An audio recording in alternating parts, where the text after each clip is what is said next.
His invitation by the police was allegedly about an investigation bordering on terrorism financing and a generated controversy as the NLC and other labor unions accused the federal government of attempting to intimidate labor leaders.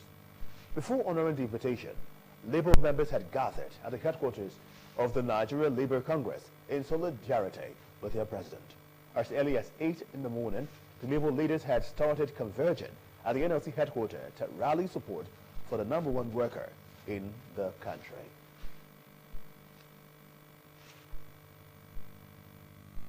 The state government has released the results of the 2024 Basic Education Certificate Examination, BECE, otherwise known as JS3 results. A statement by the Permanent Secretary, Ministry of Basic and Secondary Education, Mr. Augustine Ohoro, on behalf of the State Commissioner for Secondary Education, Mrs. Rose Izeo, recalled that the examination was conducted from June 6th through June 10, 2024. The statement urged candidates to check their results online beginning from Friday, August 30, 2024. It said that a total of 94,823 candidates were registered for the examination, out of which 88,047, representing 91%, passed. The statement clarified that 7,142 candidates, representing 8%, would receive the examination, stressing that 490 candidates, representing 1%, failed the examination, while a total of 1,144 candidates were absent. It added that candidates who failed the examination would repeat the class when school resumed, on urging online publishers to deploy gatekeeping measures before publication to avoid misinforming the public. He said Governor Oborevwori has not borrowed money from any bank or financial institution in the country or abroad. According to him, the 40 billion naira upfront facility secured by the local government councils to pay its pensioners was deducted at source on a monthly basis by the bank from each member of the Association of Local Government of Nigeria, ALGON. Share of federal allocations. He noted that the state government merely guaranteed the facility as explicitly explained by the State Commissioner for Information, Mr. Ifeanyi Oswoza. Mr. Oganesewe said Governor Oborevwori's vision for the state through the More agenda was rapidly unfolding as process of Deltans to upscale the socio-economic prosperity and all-round development. The Orientation Communications boss said an online newspaper published an unfounded allegation against the governor without interfacing with relevant government officials, describing the publication of some of the online publishers and bloggers.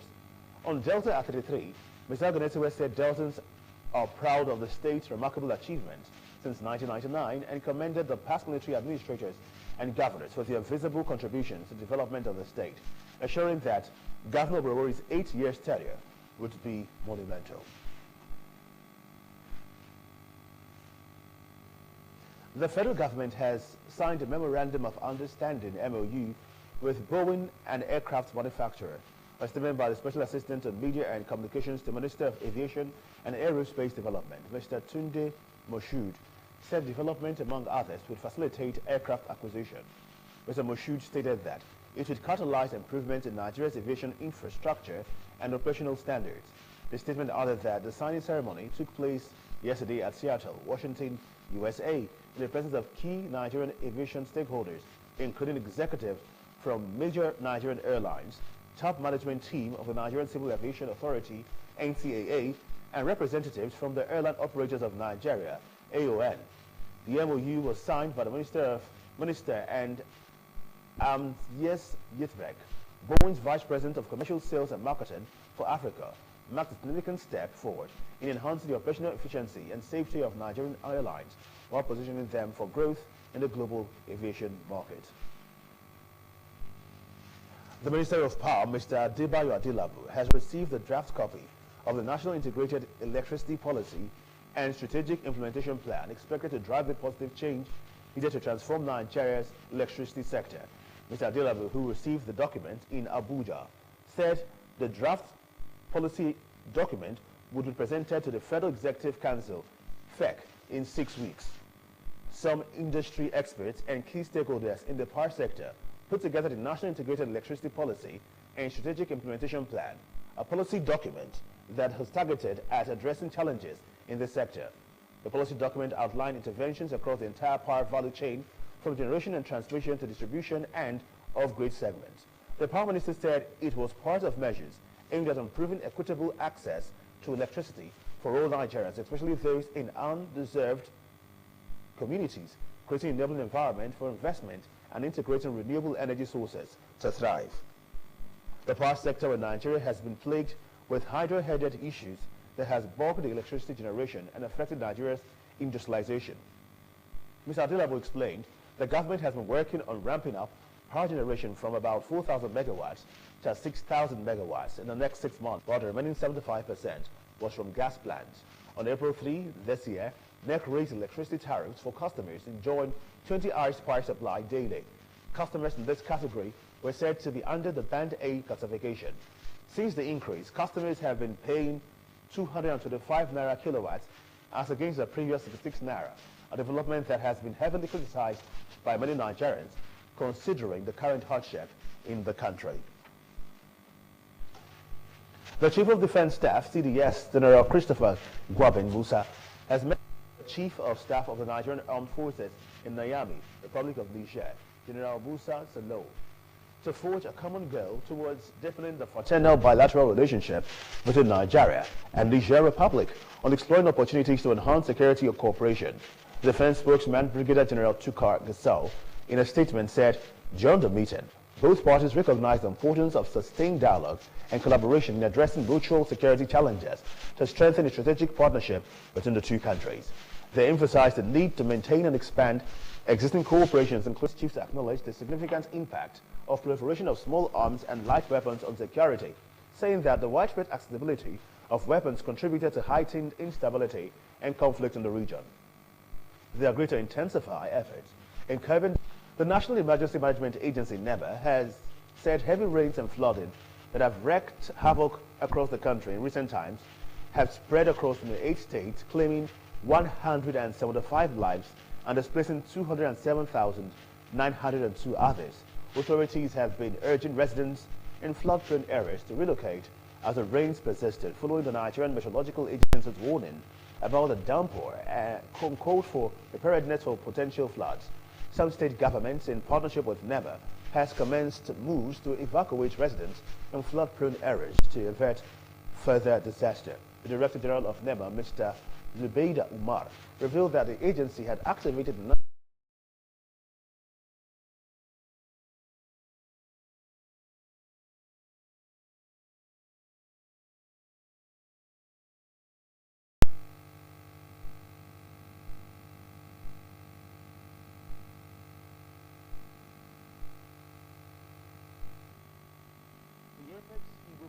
Social-cultural organization, Ohanaeze Ndigbo, has condemned the viral video in which one Amaka patient's Sunbeja heritage.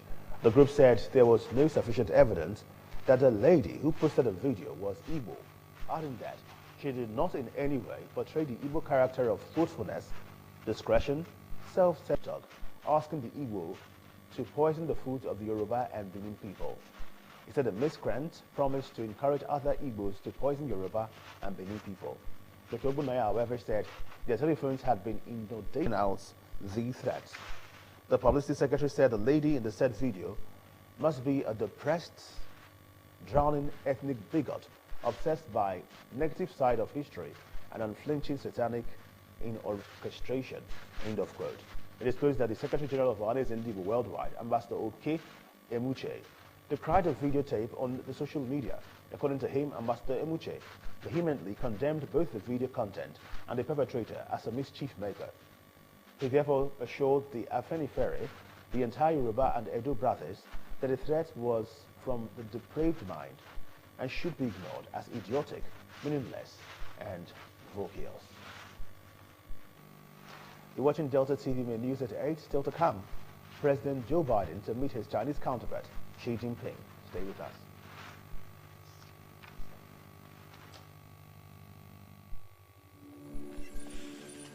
Ambition. My G, for our ambition, we go hard. We go day night till we make it. We go hard till we find that perfect beat. The perfect beat, the one the world will put on repeat. So we chase greatness in every moment, making every naira count. We put out content after content till it's comment. We have more to offer. Because the MyG bundle comes with bonuses, giving you way more data value and way more steez on IG, Snapchat, TikTok, WhatsApp, Glow TV, AudioMac, and Boomplay in one fly package. Dial *312# now and select MyG bundle. Glow Unlimited.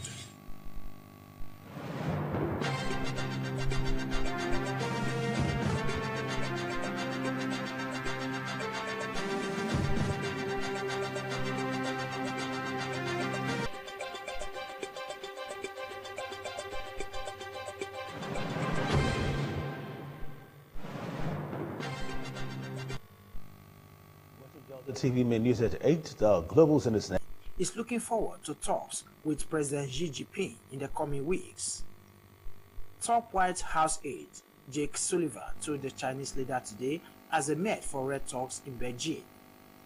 Mr. Sullivan, the first U.S. National Security Advisor to visit China since 2016, met President Xi as he wrapped up 3 days of talks in Beijing, which also saw him sit down with Foreign Minister Wang Yi and other high-ranking officials. His visit came as China was embroiled in security rows with U.S. allies, Japan, and the Philippines. At a meeting with President Xi in Beijing's ornate Great Hall of the People today, Mr. Sullivan said President Biden looks forward to engaging with him in the coming weeks. China's ties. Mr. Sullivan and top diplomat Wang Yi discussed plans for their leaders to talk in coming weeks. They also clashed over China's increasingly assertive approach in disputed maritime regions. Mr. Sullivan today met with senior Chinese army official Zhang Yuzhia at the Beijing headquarters of the Central Military Commission, where the two discussed Taiwan and other flashpoint issues. A court in Tunisia has upheld an appeal by former minister Modha Zanaidi, allowing him to stand in the October 6 presidential election. The Tunisian Administrative Court today held that it had decided to accept Zanaidi's appeal, overturning the decision of the Independent Higher Election Authority (ISIE), which had barred the politician from standing owing to the insufficient ballot signatures. The decision asked Zanaidi to a list of legally accepted opposition candidates that also includes Abdelatif Meki, Ayashi Zamel, and Zouai Mazoui. The court had returned Meki to the race on Tuesday, his candidacy having also rejected by the ISIE. The ISIE, which barred 14 people from standing for president, is expected to announce a final visit of candidates next week. The court's decision to allow Zanaidi to run could restore momentum to the election race, toughening the contest in a second day of race in the occupied West Bank, with the United Nations calling for de-escalation. The Israel Defense Forces (IDF) said there were 5 terrorists who had hidden inside a mosque in Torkham, near the boundary with Israel. Israel began what it said was a major counter-terrorism operation in the West Bank yesterday. There have been conflicting death tolls as the operation unfolded across multiple cities. The IDF said yesterday that 9 militants have been killed, 5 in Jenin and Torkham, and 4 in Al-Farah refugee camp. The Palestinian Health Ministry said today that 12 people have been killed in IDF attacks so far. United Nations Secretary General Antonio Guterres has called on Israel to immediately halt its operation, saying it was fueling an already explosive situation. He urged Israeli forces to exercise maximum restraint and use lethal forces only when it is strictly unavoidable. Let's join our business news desk for happenings in the business sector.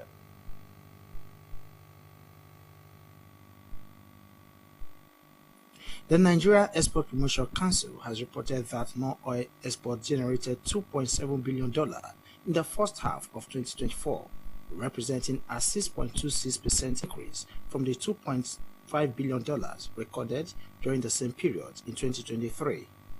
This was disclosed by the Executive Director and Chief Executive of NEPC, Mrs. Nonye Ayeni, during a presentation of the progress report on non-oil export performances for the first quarter of 2024 in Abuja.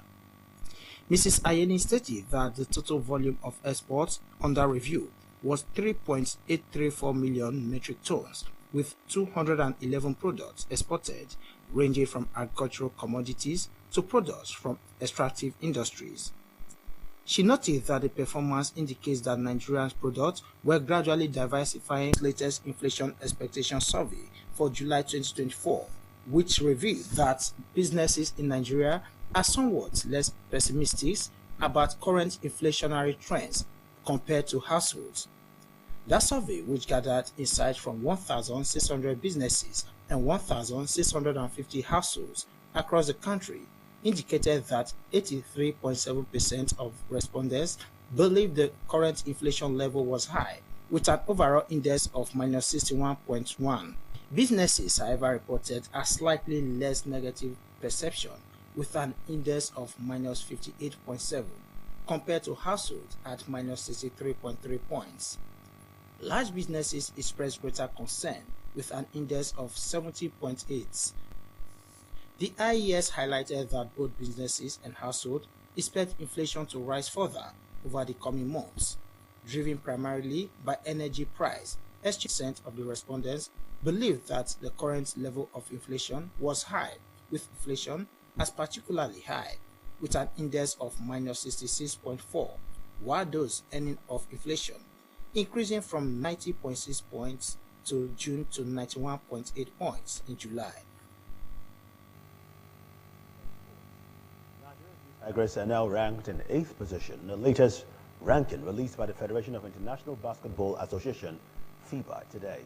Benin Wakama's side moved up 4 places following their remarkable performance at the 2024 Olympic Games in Paris. The Tigers made history as the first African team, male or female, to be ranked in the top 10. The African champions were in devastating form at the Olympics, recording impressive victories against top-ranking opponents like Australia and Canada. They entered the history books as the first African team to qualify for the quarter-final at the Olympics. The West Africans bowed out to eventual gold medalists United States of America in the quarter-final. Mali, Senegal, Mozambique, and Cameroon complete the top 5. Super Eagles goalkeeper Stanley Nwabali has signed a new 3-year contract at South African Premier League club Chippa United. Chippa United also announced the goalie has been appointed the club's new captain. To the 8-year-old linked up with the Chile Boys from Nigeria Premier League Football League MPFL outfit Katsina United in 2022. Nwabali has made 32 league appearances for Chippa United. He has also established himself as Nigeria's first-choice goalkeeper. Away from sports, the monthly environmental sanitation exercise for the month of August will hold tomorrow between the hours of 7 in the morning and 10 in the morning. A statement signed by the Director of Public Communication and Functioning Permanent Secretary, Mrs. Teresa Oliko, says during the month's exercise, there will be no restrictions of movement of persons and vehicles due to the People's Democratic Party State Congress scheduled for the same day. The State Commissioner for Environment, Mr. Demani Ejiro, has advised residents to cut overgrown weeds, desil their drainages, and keep their environment clean to prevent the spread of diseases, as it is the responsibility of all residents to clean 20 meters radius of their premises. The statement ordered that officials of the Delta State Management Board, local government councils, and other relevant authorities will evacuate the resultant waste to approved dump sites in their various locations. Here's our thought for the day. The art of being wise is knowing what to overlook.